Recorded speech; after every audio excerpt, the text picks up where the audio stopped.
एक बार फिर आपको आगाह करें, इलेक्शन कमीशन के बाहर एहतजाज केस में बड़ी पेशरफ सामने आई है और इलेक्शन कमीशन के फैसले के बाद एहतजाज और हंगामा आराई केस में इंसदाद दहशतगर्दी के जज राजा जवाद अब्बास ने इमरान खान की अबूरी जमानत अदम पेशी पर खारिज कर दी है। डॉन न्यूज के नुमाइंदे उमर मेहताब इस हवाले से हमें आगाह कर रहे थे। उमर, बताइएगा, अदालत की जानिब से दरखास्त को मुलतवी करते हुए क्या रिमार्क्स दिए गए हैं?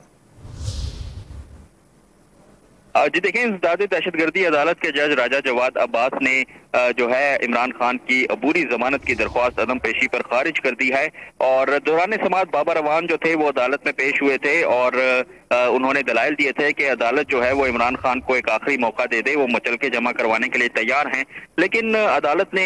बाबर अवान को ये ऑप्शन दिया था कि वो अगर इमरान खान से मुशावरत करके जमानत की दरख्वास्त वापस लेते हैं तो ये रास्ता उनके लिए खुला है, वो अगर चाहें तो जमानत की दरख्वास्त वापस ले लें, जिस पर अदालत ने उन्हें 2:30 बजे तक का वक्त दिया था। ताहम 2:30 बजने के बाद जब समाअत दोबारा शुरू हुई तो बाबर अवान अदालत में पेश ना हुए, जिसके बाद अदालत की जानिब से इमरान खान की जो पूरी जमानत की दरख्वास्त है वो अदम पेशी पर खारिज कर दी गई। जी, इससे पहले उमर 1:30 बजे पेश होने का हुक्म दिया गया था, उसके बाद 2:30 बजे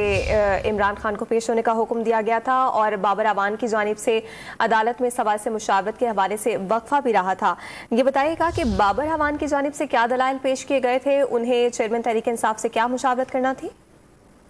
जी देखें, बाबर अवान की जानिब से जो दलाइल पेश किए गए थे उनमें उन्होंने कहा था कि जो FIR है उसका मतन उन्होंने पढ़कर सुनाया था और कहा था कि दफा 144 की खिलाफ वर्जी पर दहशतगर्दी की दफात जो है वो नहीं लगती और अदालत से उन्होंने इस्तदा की थी कि अदालत इस मुकदमे से दहशतगर्दी की दफात जो है वो खारिज करे। ताहम अदालत की जानिब से रिमार्क दिए गए थे कि ये जो दरख्वास्त पर समाअत हो रही है ये इमरान खान की जमानत की दरख्वास्त है, ना कि दहशतगर्दी की दफात के खिलाफ ये कोई दरख्वास्त पर समाअत हो रही है। अदालत की जानिब से कहा गया था कि अगर तो इमरान खान पेश नहीं होना चाहते तो अपनी जमानत की दरख्वास्त वापस ले लें, और जिस पर बाबर अवान की जानिब से कहा गया कि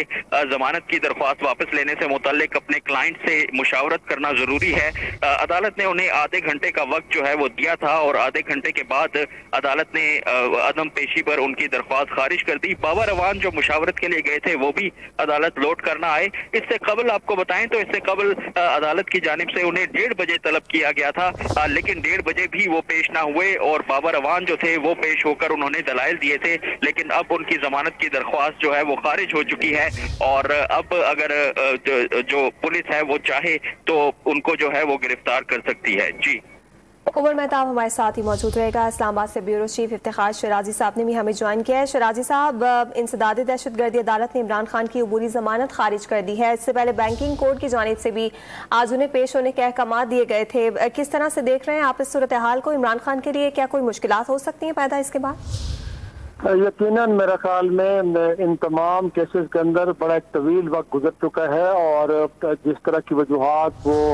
वजीराबाद में हमले के बाद पेश कर रहे थे, गोया क्या वो मेडिकल रीजन भी लगता है अदालतों को कि अब नहीं बाकी रही। और ऐसे में कि जब बार बार अदालत की जानिब से उनकी जो जमानत में तोसी दी गई तो उसके बाद तो यह एतराज उठ रहा था कि शायद इमरान खान साहब के साथ तो अदरवाइज ट्रीटमेंट हो रही है, क्योंकि उनके खिलाफ जो मुकदमा है उसमें तो संगीन नौयत की दफात शामिल है और इससे ज्यादा दहशतगर्दी की अदालत यकीनी तौर पर एक बड़े संगीन दफे के तहत ये मुकदमात को सुनती है। और ऐसे में इस वक्त जो वो डिलेइंग टैक्टिक्स यूज कर रहे थे तो जारी सी बात है अदालतों को भी फिर इस बात की समझ आ जाती है कि जो मुलजिम है वो शायद बेतुलाल से काम ले रहा है, वो इस तरह की वजूहात बयान कर रहा है या पेश कर रहा है जिसमें कोई बुनियादी तौर पे कोई ज्यादा उसके अंदर कोई लॉजिक मौजूद नहीं है। तो लावाला तौर पे अदालतें इस बात को भी देखती हैं कि उनके किरदार को एक तरह से शक की नजर से देखा जाएगा। अगर वो मजीद इस मामले में तवारत इख्तियार करते हैं, मजीद तोसी देते हैं जमानत में, तो आज ये एक्सपेक्टेड था, ये तवक्को की जा रही थी कि जब उनके वकला आएंगे और उनसे पूछा जाएगा कि कोई वजूहात, ठोस वजूहात है जिसकी बुनियाद से अदालत मुतमईन हो कि इमरान खान साहब क्यों जाती हैसियत में अदालत से पेश नहीं हो सकते, तो आज के दिन जो उनके वकला हैं वो कोई मुतमईन नहीं कर पाए अदालतों को। और जाहिर सी बात है अब जब आपकी जमानत खारिज हो जाए तो उसके बाद लामहला तौर पे फिर जो लॉ इन्फोर्सिंग एजेंसीज हैं, बिलखुसूस पुलिस, उसको इख्तियार हासिल होता है तो कोई भी मुलजिम के जिनके ऊपर संगीन नौयत के दफात लगे हों कि ऐसे शख्स को गिरफ्तार करके अदालतों में पेश किया जाता है। तो इसमें तो कोई शक नहीं कि जो बुनियादी सवाल आपका था कि इमरान खान साहब के लिए मुश्किलात, बिल्कुल मुश्किलात पैदा हो सकती हैं। आप जहाँ पे वो बैठे हैं उस सूबे में उनकी हुकूमत भी नहीं है, खैबर पख्तूनख्वा पे भी उनकी हुकूमत नहीं है। पहले तो शायद इन 2 सूबों में वो बैठा करते थे और उनको लगता था कि वहाँ उनको प्रोटेक्शन हासिल है।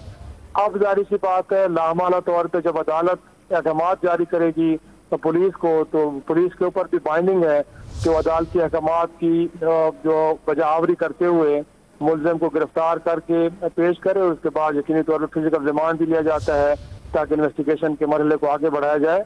तो बेहतर तो यही होगा कि उनको चाहिए कि अदालत के सामने पेश हों, अपनी बेल को कंफर्म करें और फिर उसके बाद जो उनके खिलाफ मुकदमा है उसका सामना करें। वजह ये कि वो अदालत की कार्रवाई से एक तरह से भाग रहे हैं, रूगर्दानी कर रहे हैं। तो मैं समझता हूँ कि जब मुकदमा कायम हो गया है, अब इसके अलावा उनके पास कोई ऑप्शन बाकी नहीं रहा कि वो अदालत के सामने अपने आप को सरेंडर करें और इस हवाले से जो भी तहकीकात हो रही है उनका हिस्सा बने और फिर जो भी उन पर इल्जाम लगे हैं अगर उनके खिलाफ कुछ ठोस शवाहिद हैं तो सजा हो सकती है, वरना इस मुल्क के अंदर हमने ये भी देखा है कि लोग बाइज्जत बरी भी हुए हैं।